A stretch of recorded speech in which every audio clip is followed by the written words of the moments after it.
I hope everybody's doing well today. So we'll just jump right in. Let's see our agenda here. So first we'll talk about the motivations for reuse, go through a short regulatory overview, and then talk about some wastewater minimization techniques, because the best way to treat wastewater is to prevent it from becoming wastewater in the first place. Then we'll go through a technology evaluation overview, and then give you an intro to membrane filtration and vacuum evaporation, and then a few case studies. So let's get started. So as far as the motivations for reuse of wastewater treatment, you all attended today, so hopefully you have some intuition that reducing your wastewater production is important, but here are some concrete reasons for why you should really make it a focus of priority in your facility. So we can reduce costs by eliminating haul away and discharge, sewer costs, and transportation. We can also improve your regulatory compliance by keeping troublesome wastewaters that are hard to treat, keep those out of your stream exiting your plant, and reuse it directly in your facility. And just to stay competitive. Your competitors out there, they're looking at these technologies and trying to find out how they can reduce their costs and improve their operations. So that's a good enough reason for you to think about it as well. And it can enhance operational decisions. And a lot of plants, wastewater might be looked at as a cost that just needs to be dealt with. But the reality is that if your wastewater treatment plant goes down and you can't treat your water, your operations go down too. So it's important that you optimize your treatment operations so that you can focus on your end product that you're trying to produce and bring in revenue. And also, it can improve the working environment for your employees, improve morale, and also improve public image. When you have happy employees, customers, and investors, and they know that environmental compliance and having sustainable operations are important to the company. So as far as increasing the profitability of your operations, best ways to reduce your costs for wastewater treatment. So when you reuse, you can reduce the energy, reduce the raw water that you're bringing into the plant. And you're also generating less waste from sludge production, less emissions, even air emissions from certain wastewater processes. And you're also, if you can recover any byproducts from that wastewater by recycling, you'll have fewer raw material inputs. In some cases, this can be a major driver of savings. And you also have reduced sludge generation and shipments outside the plant that you have to send to a landfill or for incineration that you're paying money for. So that's why you should reuse wastewater, but why should you treat it on site instead of sending it off site for someone else to recycle? You figure maybe it's cheaper for them to do it because they have a lot higher volume, they're better at it. Well, if we take a look at this graph, this is the costs for waste collection and remediation services are only going up, and they're going to continue going up. So if you're hauling away waste off-site for treatment right now, and you're paying a few cents a gallon, maybe $1 or $2 a gallon, anywhere in that range, maybe you think it's just too cheap to treat on-site right now, but in a very short amount of time, it could become very economically viable to treat on-site. So the other reason to think about your treatment or reuse is because the government's thinking about it, and there are regulations in place. I'm sure you're familiar with a lot of them, and environmental standards that make it an important thing to focus on. First off, you have non-mandatory standards like ISO 14001, Your corporation might already have this in place. If that's the case, you might have a corporate goal for water reuse or contaminant reuse, and that's set by your company or your board. And you might need to take a look at different technologies to try to achieve those goals. And you also have mandatory standards like the Clean Water Act, the Resource Conservation and Recovery Act. These are just two examples. There's also others like the Safe Water Drinking Act, SARA and CERCLA, but these are the two main ones that we'll talk a little bit about today. So for the Clean Water Act, it's basically categorizes facilities into two different types. So you have direct dischargers, and these are facilities that have a effluent that's going directly to a U.S. waterway, whether it be a lake, a river, or any other type of surface water. And these people need to comply with the NPDES permit system to discharge. And then probably most of the people in, most of our customers anyway, fall into the indirect discharger category. And these people discharge to publicly operated treatment works, their local municipal authority. They don't discharge directly to a surface water. They send it to drain, and then the municipal authority treats the water in a wastewater treatment plant, and then that goes to a river or a lake or so on. And those facilities need to comply with the National Pretreatment Program. So that's for the water, and then RCRA has to do with solid and also liquid waste as far as oils, and sludges. And this covers the transport, treatment, storage, and disposal of any of those solid wastes.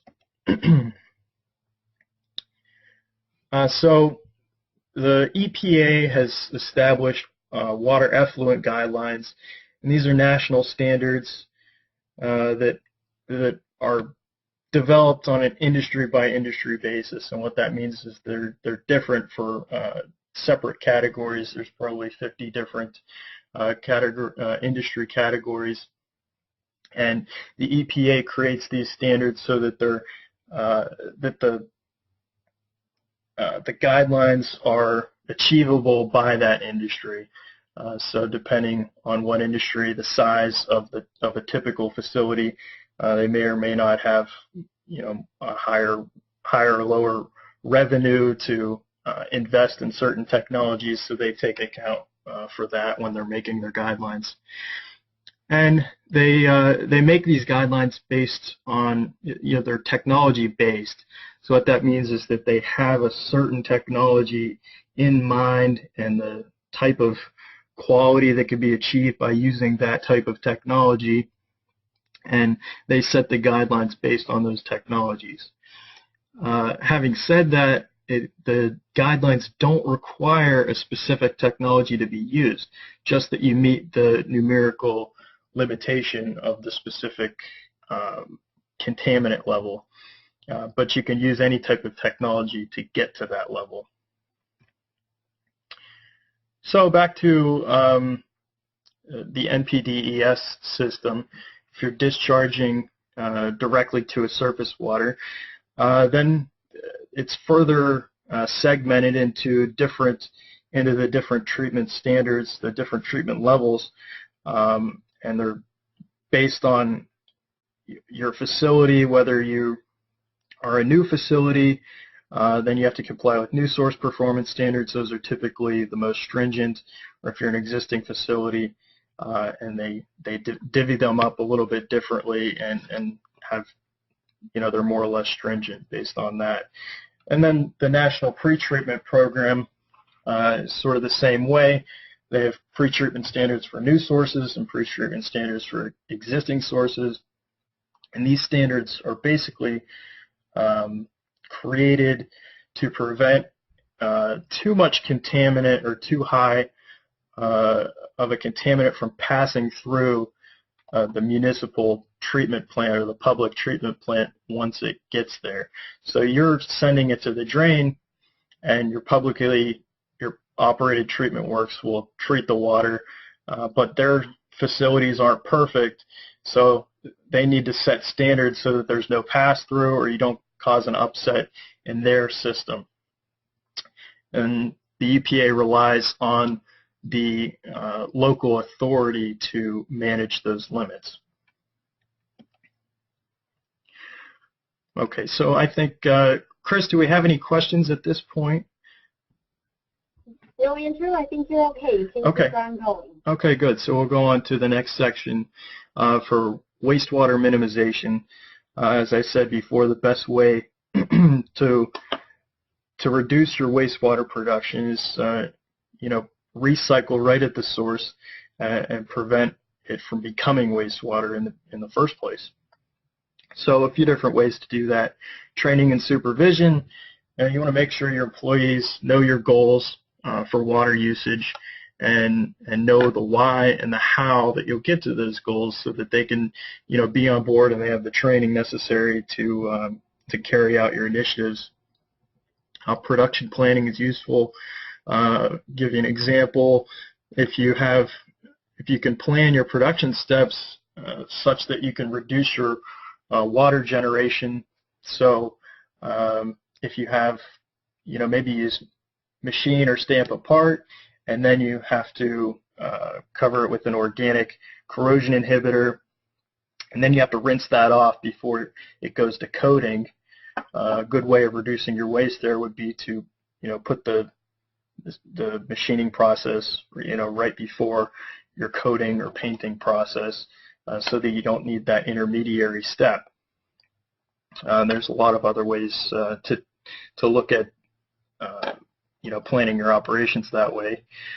Process or equipment modification. A good example is designing your racks so that you reduce drag out and maybe a plating process. It's also, maybe one of the most expensive ways to reduce your generation, but can have long-term benefits. So material and product substitution or elimination is useful when, say, maybe you're using a solvent or organic type of cleaner. If you substitute that for a water-based one, then you can really help your treatment operations and save a lot of headaches later. Loss prevention and housekeeping is more like, having the maintenance processes in place so that you're preventing spills, your equipment's maintained, you don't have seal loss on pumps and have leaks all over the floor, things like that. And the two major ones that we're going to really focus on today is waste segregation and separation, and closed loop recycling, using treatment equipment. And waste segregation is important because if you can, we'll talk about a couple different types of waste. And if you keep those wastes separated before they get to your treatment process, you can treat them differently and really improve and optimize your system so you can do it the easiest way possible.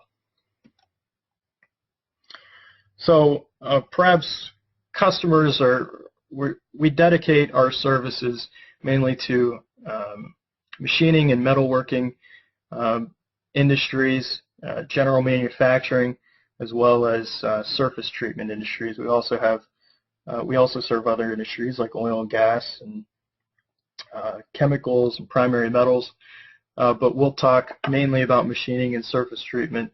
So for machining operations, pollution prevention mainly lies in preventing your metalworking fluid contamination and extending the life of your metalworking fluids so you don't have to dump them as often.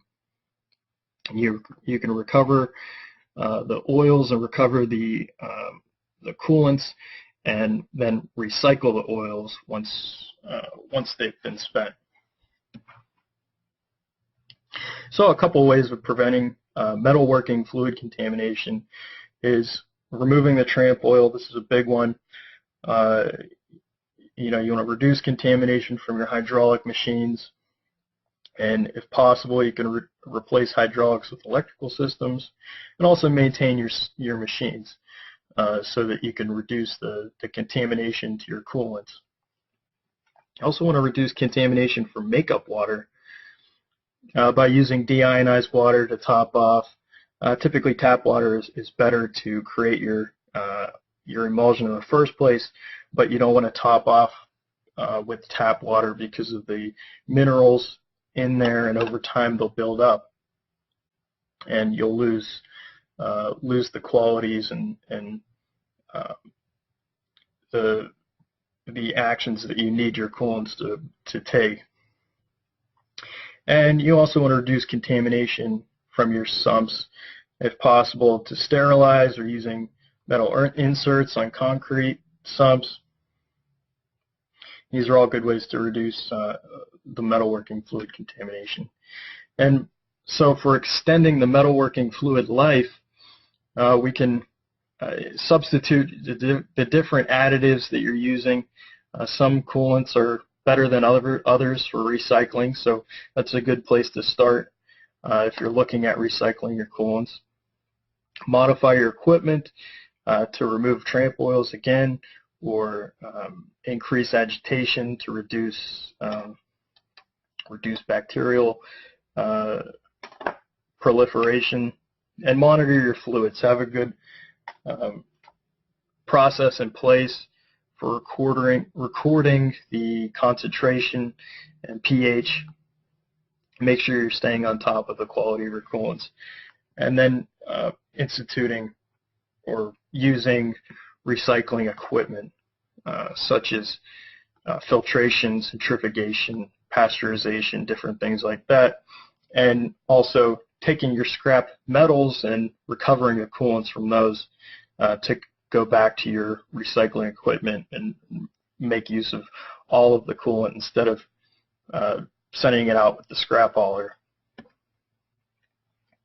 So for cleaning and degreasing operations, the ways to prevent pollution and reduce your wastewater production, again with housekeeping and maintenance, and also by removing suspended solids and tramp oils, and also by keeping on top of the dissolved solids in those solutions.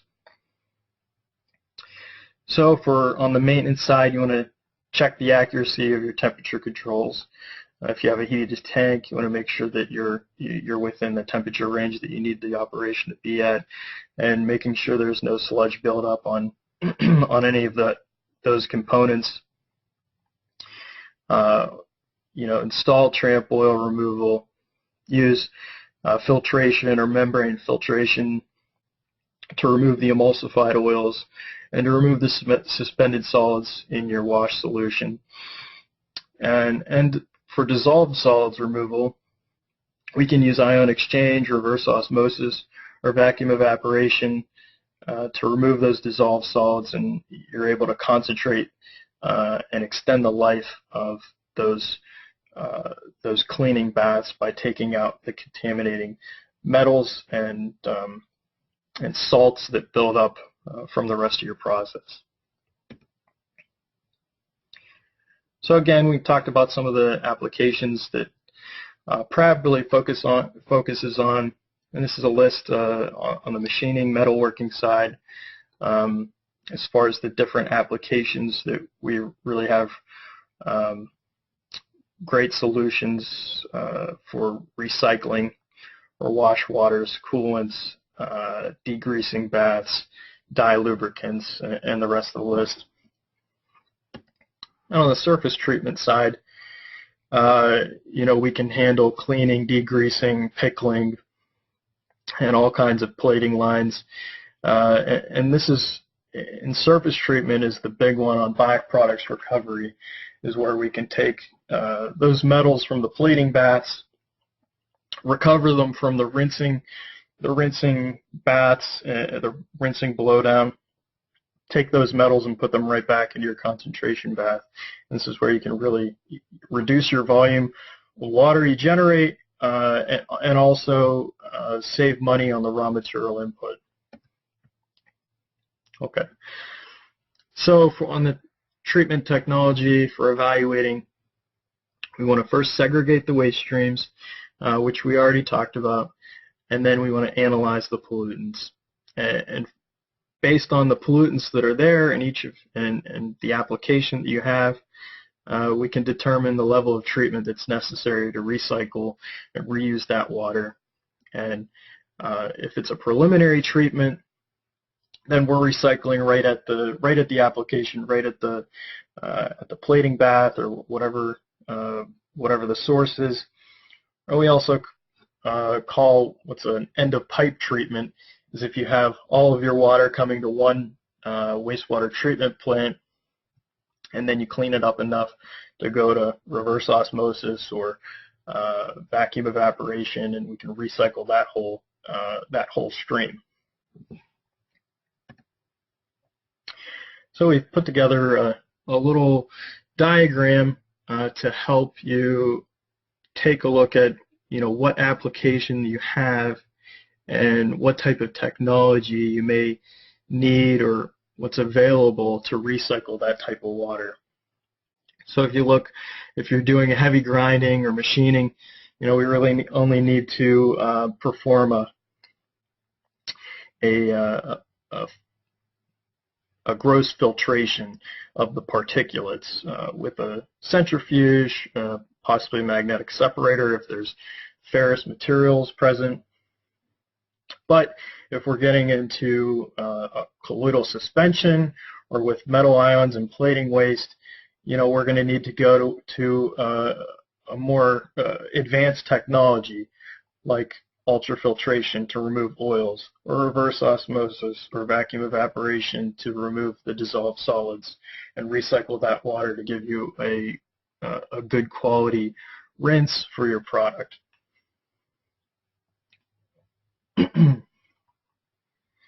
So as far as once you know the application that you're looking at and where you want to recycle the water, then you need to know the different qualities and the contaminants that are present. So a good way to determine those different or segregate those different contaminants is the EPA definitions they have. First are the conventional pollutants, which they regulate many facilities on. pH, TSS, which is total suspended solids, biological oxygen demand, which is basically the amount of organics in the water that can be digested by bacteria. Then oil and grease and fecal coliform bacteria really doesn't apply usually to industry. That's more of a drinking water pollutant, but it could certainly be of interest in recycling, possibly from wastewater effluent from a municipal authority that you could reuse in your plant, which is happening in a lot of drought-affected areas in California and Texas and other areas around the world. Then the EPA also defines toxic pollutants. There's 126 priority pollutants that are important, and again, that's where the treatment standards that the EPA has developed for different industries, that's where those really come into play, because they know the operations that occur in certain industries, so that's how they know which which contaminants are going to be of interest. And then you also have non-conventional pollutants, which really aren't toxic at all. They're nutrients like phosphates or nitrates, but they can be toxic when they're in high concentrations because they cause things like algal blooms to form in rivers. And I saw in Toledo they shut down the whole water system for a series of days because of the buildup of the toxins from those algal blooms. So more and more with the water scarcity in different areas in the world, non-conventional pollutants are becoming important to look at as well. Okay, so for suspended solids, these are really just the particulate, the fine particulate in the water, and these can be removed by flocculation and settling in a typical physical chemical treatment plant.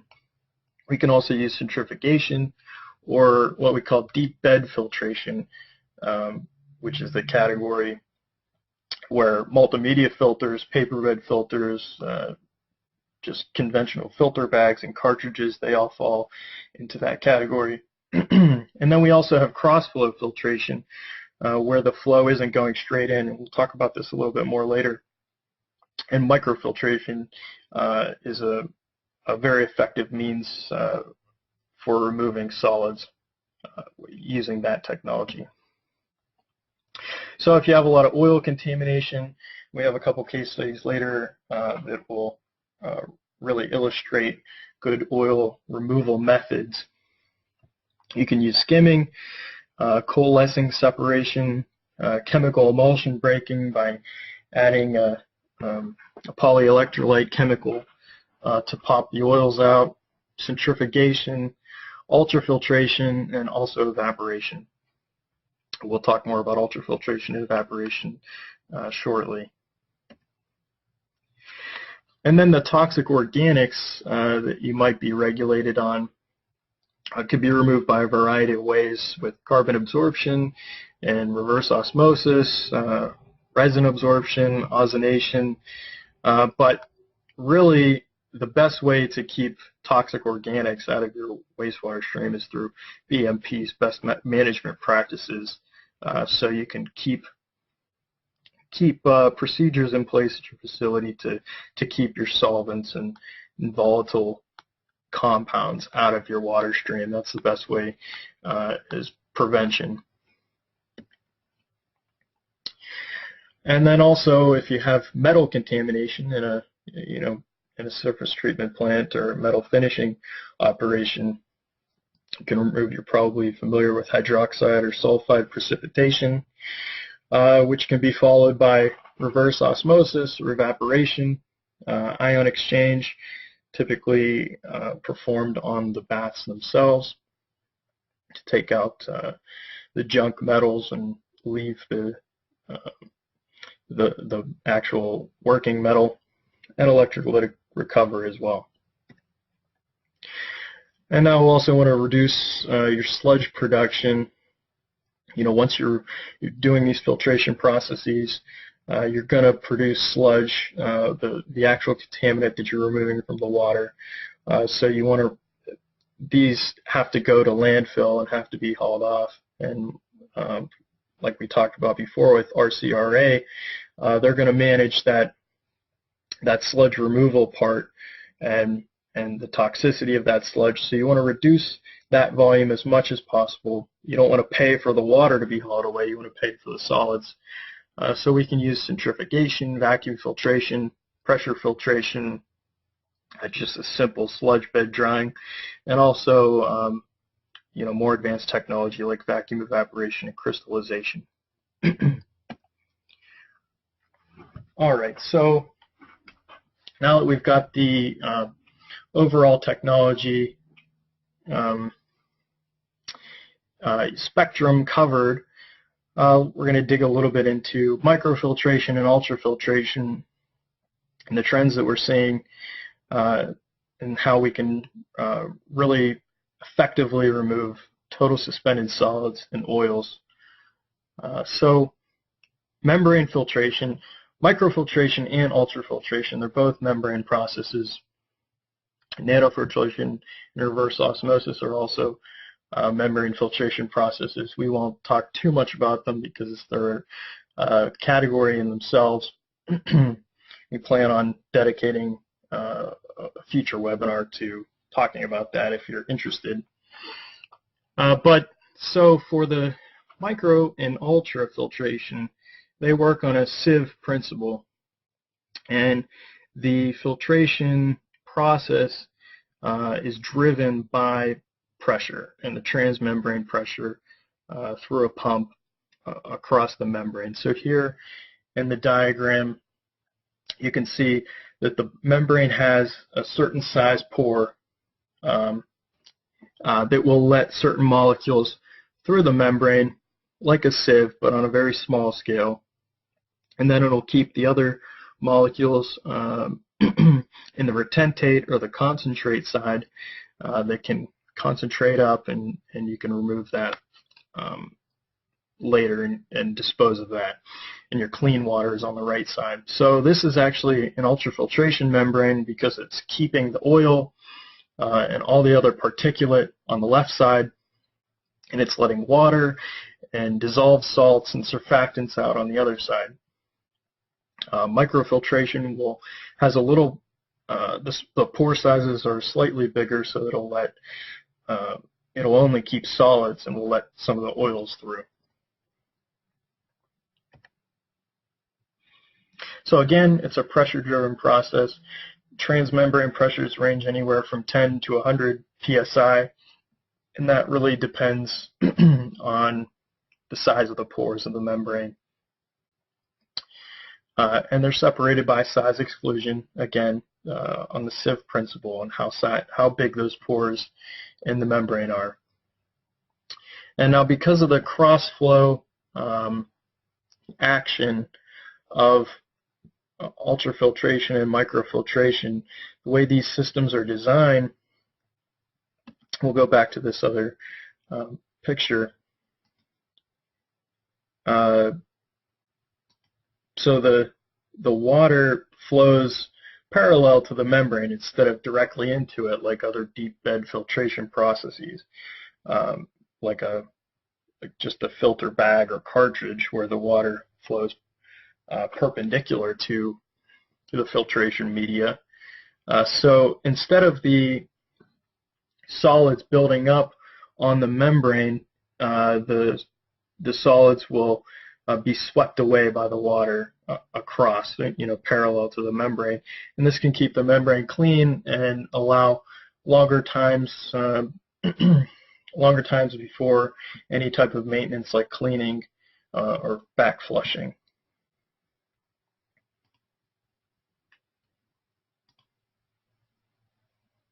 Okay, so again, the major difference between micro and ultrafiltration is the size of the pores.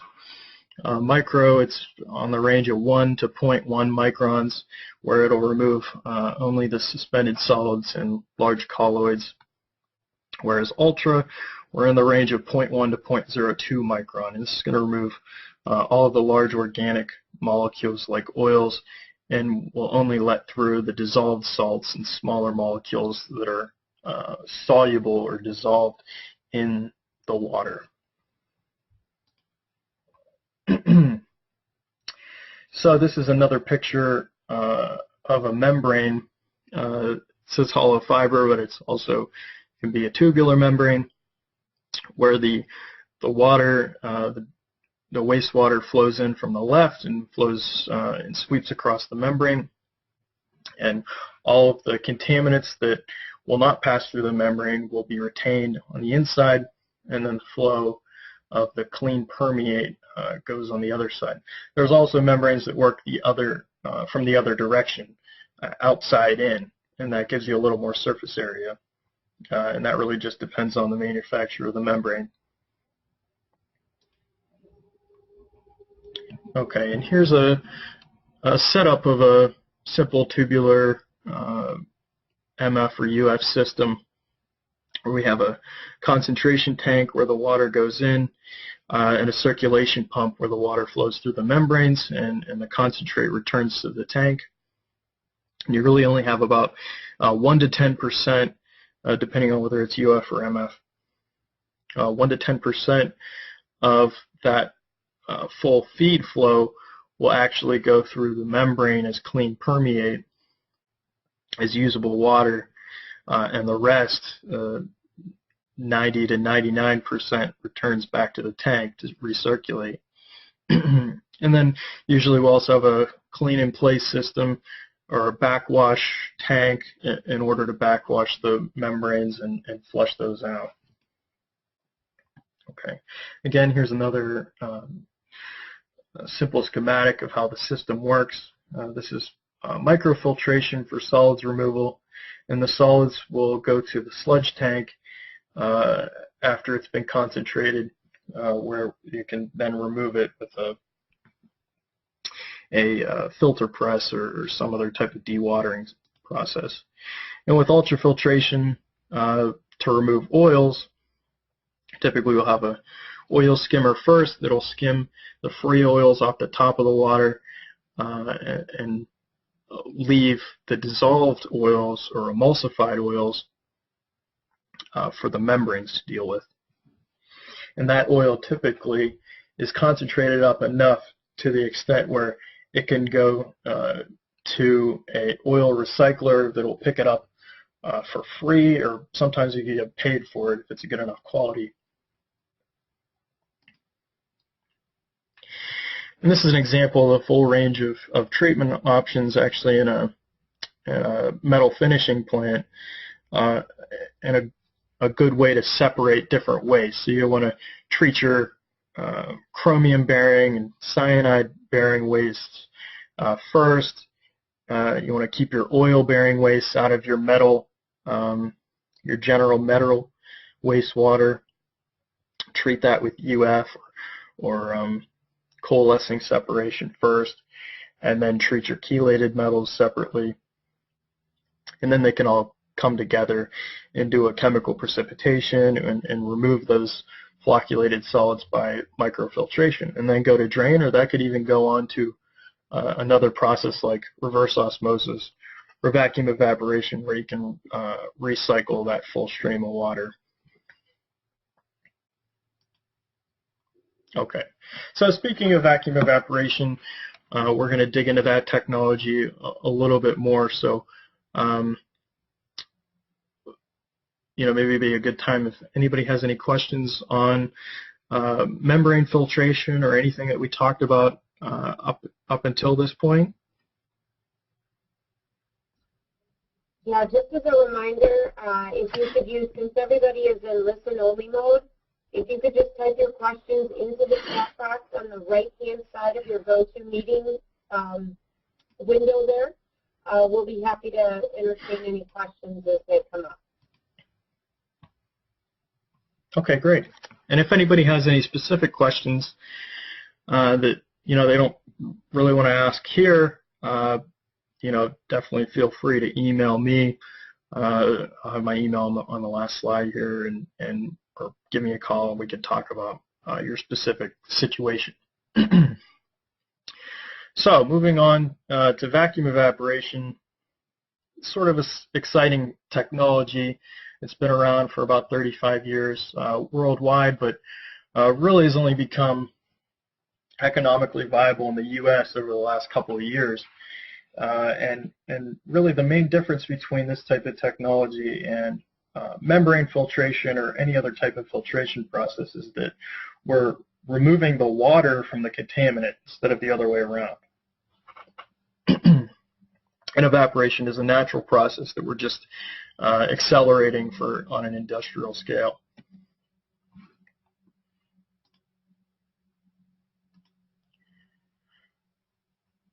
So the type of separation that you can achieve with evaporation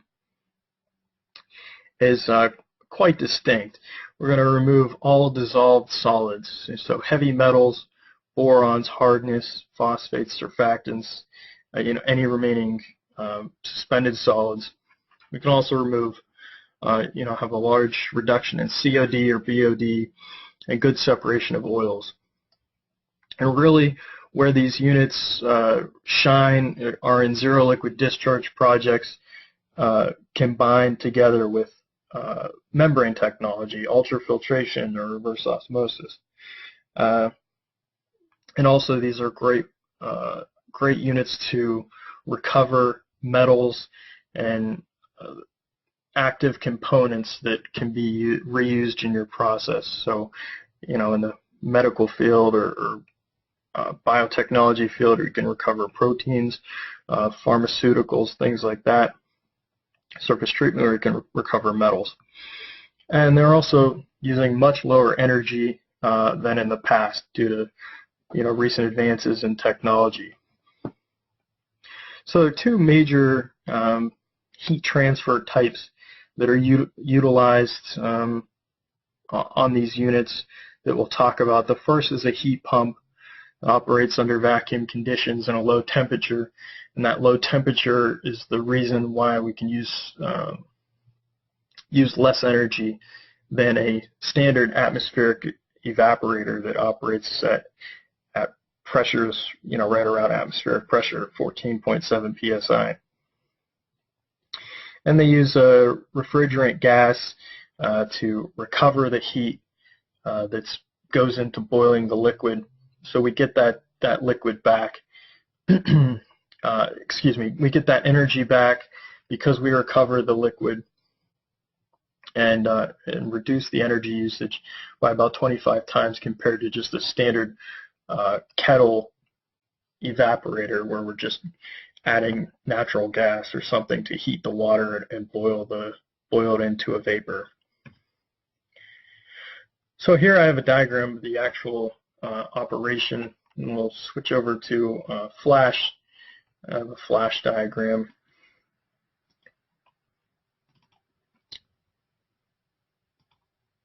Okay, so hopefully you can all see this. So the operation of the heat pump unit, we have the wastewater coming in, and I'm not sure if you guys can see my cursor here. But yes, we can see it. You can see it? Okay. So we have the water coming in here on the right-hand side through this valve based on level control in the boiler. And then we have a recirculation pump below. So this water is going to constantly recirculate through a heat exchanger. And this is where it adds the energy to heat up this water to the point where it'll boil, which is at 80 to 120 degrees Fahrenheit. But it's not boiling in the heat exchanger, it's actually boiling in the vessel.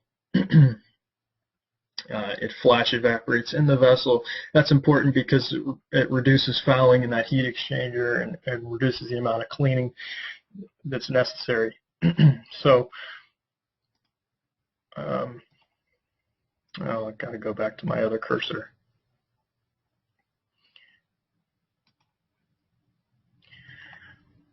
Okay, so once that water is evaporating, we're coming up here, and there's another heat exchanger that that has the cold freon on the other side. So we're going to condense that water, and it comes down here on the lower line and goes into the distillate tank. So then we have another pump here that constantly recirculates the water in the distillate tank. And the reason for this is because there's an ejector or an eductor type of device that has works on the Venturi principle that pulls the non-condensable gases from the boiling chamber. And this is what creates the vacuum in the boiler. Okay, so then here we can see the heating and cooling circuit on the other side. So we were looking at the wastewater circuit. This is now the heating and cooling side. And we can see if you start here with the cold freon going into the heat exchanger, it comes out slightly warmer, then goes through a compressor to heat back up to the point where we can now heat the water on the other side of this heat exchanger. Once it comes out there, it's slightly cooler, goes through a fan to cool off more, and through an expansion valve again to get back down to its coldest state, and recirculates back into the cold heat exchanger condenser. Okay,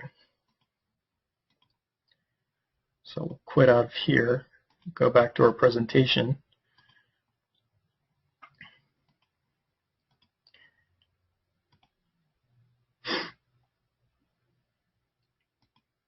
Okay, so the other type of evaporative technology is mechanical vapor recompression. And this works a little bit differently. It's a little higher pressure, but it's still under vacuum conditions, so that it operates at a little higher temperature.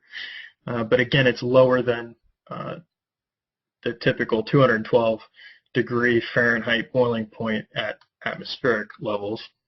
And the reason for the higher temperature operation is that these units are larger. It has a compressor, so this way we can treat high flow rates economically and still use a very low energy usage and keep operating costs down.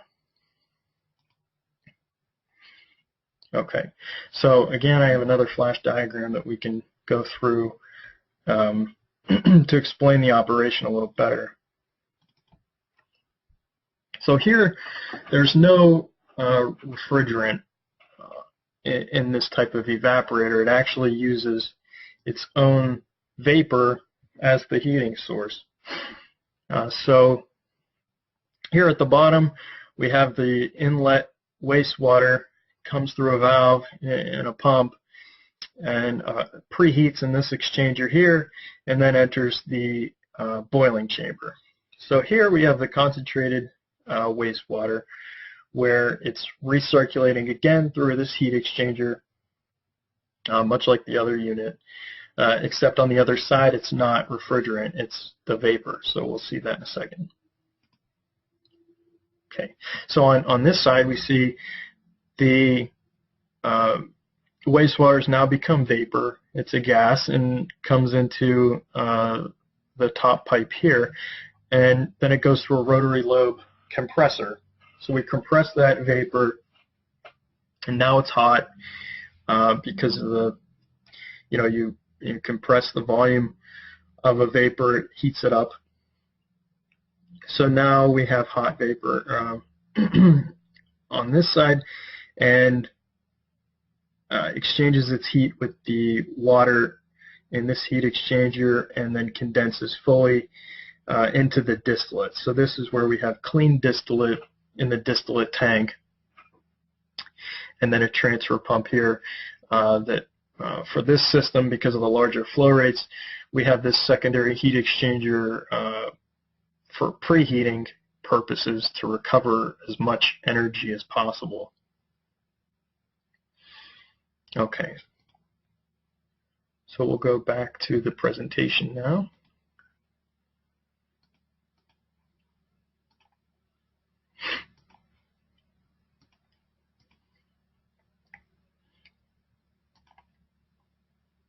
Okay, so what type of wastewater can we treat with these evaporators? It has to be water-based, so more than in the range of 90% or higher water content. So that means that the contaminants have to be at a starting point of 10% by weight or lower. Anything that's more concentrated than that can be treated more economically by other methods. And we can have an inlet concentration of dissolved salts and oils anywhere from 1 to 100 grams per liter.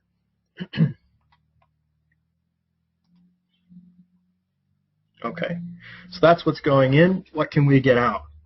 We can get about 5 to 10% concentrate, which means that we can recover 90 to 95% of the original distillate, sometimes even higher, or recover of the original wastewater inlet, and that'll be coming off as condensed distillate that can be reused in your process as pure water or nearly pure water. So what can carry over into the distillate or any volatile compounds that that are close to the boiling point of water, because that's the whole method of separation. So anything that is going to boil along with the water we'll find in the distillate. So that's one thing that we need to be aware of. But anything else, dissolved solids with a boiling point much higher than water, will be retained in the concentrate. That'll be 5 to 10% volume of that, of the original volume. Okay, so for oily processes, normally, again, just like with ultrafiltration, we want to send it through a coalescing separator or a skimmer to remove the easily separable free floating oils. remove any sedimentable solids, and then we go into the vacuum evaporator. So for like a typical oily waste from coolants or from machining operations, this is the basic split of what we'll get.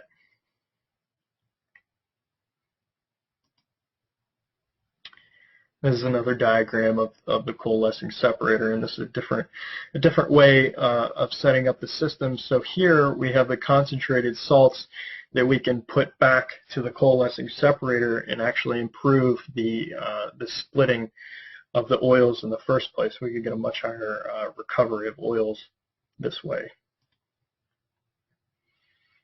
Okay, so we can pre-treat with a coalescing separator with a settling tank, yield 90 to 95% water to recover. Typically on these oily applications we'll use a heat pump type exchanger, but excuse me, for large volumes we can get into the MVR systems. And again, the problematic pollutants to look for are volatile compounds that will pass through from high temperature cracking just on the actual machine tools. And surfactants aren't an issue as far as the separation. The technology will separate the surfactants, but it can cause foaming if there are a lot of soaps or detergents in the wastewater. Excuse me. So the distillate parameters from there to monitor are COD, oil and grease, and ammonia. Those are the main things that may be able to carry over depending on the waste that might need further treatment. If those parameters are okay, then we can reuse directly or discharge directly. And we can reuse that water for recycling and to make up new emulsion, new rinse water, things like that. And then the concentrate we can either incinerate, or if it has a high oils content, we can send to an oily waste collector. Okay, again, this is an overview of the separation results. Great reduction in COD, completely eliminate all of our salts and remove a lot of the surfactants, heavy metals, all of the heavy metals and boron. And the best advantage is that the distillate will be a very constant quality as opposed to a typical chemical separation process where you need to constantly adjust dosages. Okay, and here's a few pictures of what we can get. You see the clean water coming out as distillate, and this oily concentrate that's left over. Okay, again, more separation results, which I think we're going to send these slides out to you guys so you can really dig into these later on your own. I know I'm running short on time here. I want to get through to our case studies. Okay, again, COD. This was actually an analysis of 22 different plants for oily emulsion treatment, and this is the results from that study of plants. So typically we're going to get a COD level somewhere here in the 150 to 500 to 1,000 range. And the oil concentration in the distillate typically is going to be somewhere between 0 and 20 parts per million, or milligrams per liter. Surfactants, also a very good separation, somewhere 0 to 0.3 parts per million. Okay, so the big question is, how can this save me money? So the best information that we need, that we can do an economic analysis, is that we need to know the wastewater volume, and you need to then know what is the disposal cost right now of your wastewater. What are you spending on chemicals, or what are you spending to haul that away? And then we can analyze your electrical energy costs and what kind of yield that we can expect. and also the energy usage of the evaporator. And from that, we can calculate a payback. And this project specifically was about 18 months, and that's pretty typical. They were going to be somewhere in the 6 months to 18 months range. Okay. So, with the application of vacuum evaporation, we can achieve a good separation, and we get a quality of distillate that's able to be reused in your process, which bypasses all regulation because you're no longer discharging. And reducing that volume can solve logistical problems, storing and transporting, and and the technique, reduces waste disposal costs. So here we have a couple of case studies which I'll try to get through quickly, and I appreciate everybody hanging on here and staying through. Hopefully you guys are learning a lot. So here, this was an automotive plant, capacity of 400,000 vehicles a year, and they had the requirement that they needed to cut the water production, or the water consumption, excuse me, by more than 50%. So here, they had a chemical physical plant and a biological plant on site, and then that water went on to a reverse osmosis plant. So they still had a concentrate from the RO separation process of 20 gallons per minute that needed to be dealt with. So here we could go to 2 mechanical vapor recompression units to concentrate up, and then again to another evaporator in series. So we could actually achieve a solid waste disposal. This is a zero liquid discharge plant, and the distillate was just recycled back to the RO to be polished for reuse. And here are the separation results, and we see that the concentration factor was actually 40 to 100 times with 100% water reuse. And the water consumption was cut by more than 70%.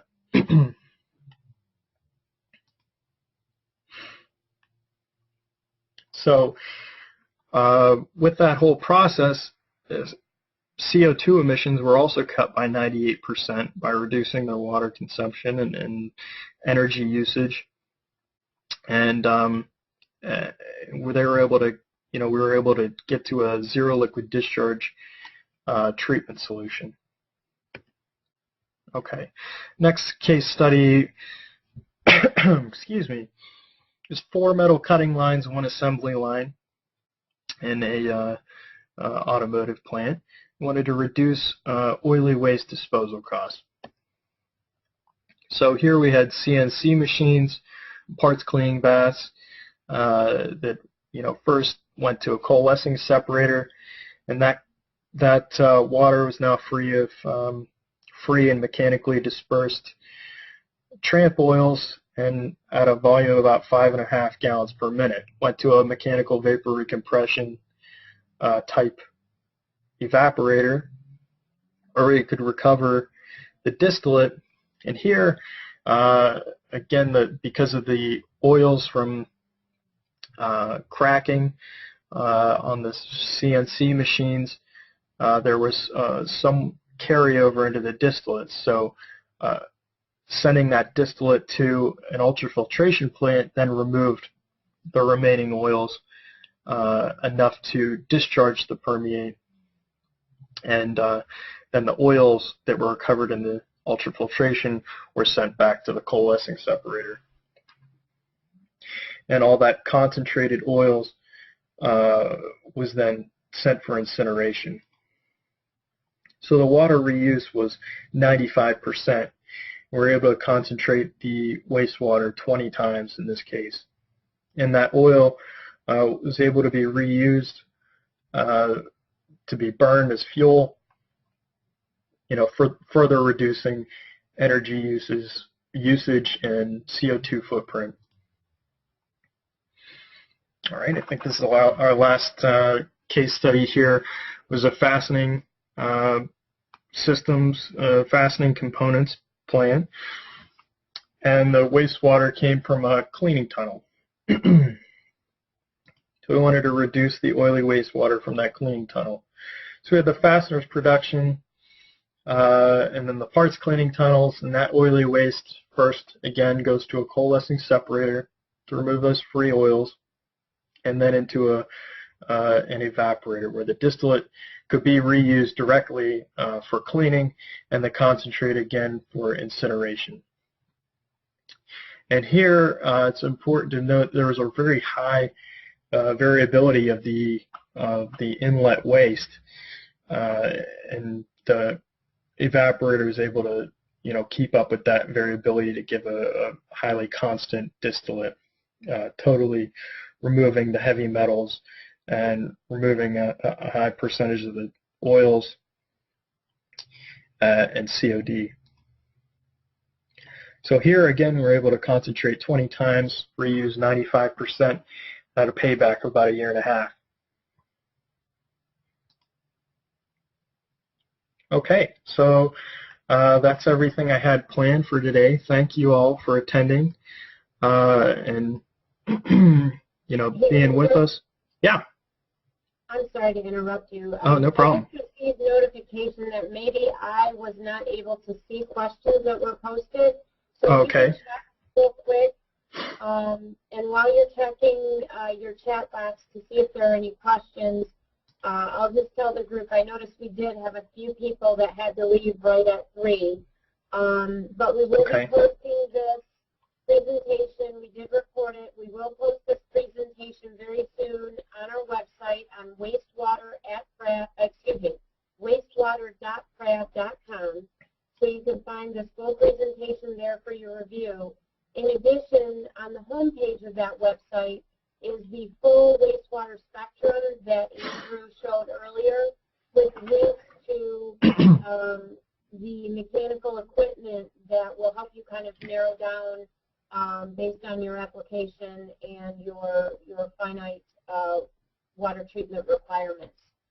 So, Andrew, did you have any questions that you wanted? It looks like several people have had to drop off for right now, but if there are those that had questions, did you see any questions in your chat? Yeah, I do have a couple questions, and I see them now that I could expand it. Yeah, sorry about that. I didn't see them. Oh, that's no problem. So, any of those people will get back to them directly. But it looks like all those questions, all the people that had questions have left already. But I will go over them because I'm sure anybody that's still sticking around might have the same questions. So one is, how do you determine the best back pressure to use for microfiltration? So that's probably more of a specific question that I'll deal with directly. And again, I think microfiltration is a great topic for a future webinar that we're planning. And typically we look at, for microfiltration, just to give it a short answer now, we look at the transmembrane pressure. So that's going to be really dependent on the membrane manufacturer, but usually we're at the lowest pressures for microfiltration because the pore sizes are so high. So usually the transmembrane pressure will be about 10 psi, and we'll have about 60 psi at the beginning of the membrane, and it'll depend on how many membranes you have in series that will give you your final psi pressure. Okay, next one I see, again, is a little specific, but might be useful for some other people. He has a scrapyard washout tote boxes that come from our customers. What volume of water would be minimum to use a closed loop system? So yeah, this is a bit of a batch process, and that's no problem. How we can handle that is by as you wash out totes, you just have a storage tank where you collect, or you might have a trough to collect that water and pump it into a storage tank until you collect enough that will give you the capacity system that you use. So depending on what the contaminant is that you're getting in the scrapyard, and I would think typically it's going to be particulate metals. Sometimes we'll see some diesel fuel contamination that might need more extensive separation, but a lot of times we can use ultrafiltration for these to remove the oils and greases and metals. So here we can do as little as like 100 gallons a day. If you're producing 100 gallons per day, that can give you enough water to give you a payback for a system. And obviously higher, any higher than that we can handle as well. And then one last question we have, what's a typical recovery rate of a vacuum evaporation system in gallons per hour? So for vacuum evaporation, our product line of EVALED units range from 40 gallons per day all the way up to 40 gallons per minute of reusable distillate that will come out of those systems. So, and obviously we have a wide range of units in between, but those are the economical ranges to apply vacuum evaporation. Any higher, and it's going to be a lot cheaper to go to an ultrafiltration or reverse osmosis first to concentrate that fluid first, and then take that concentrated reject from the RO system and send that to the vacuum evaporator. So I think that covers all the questions. So with that, I think we'll finish up.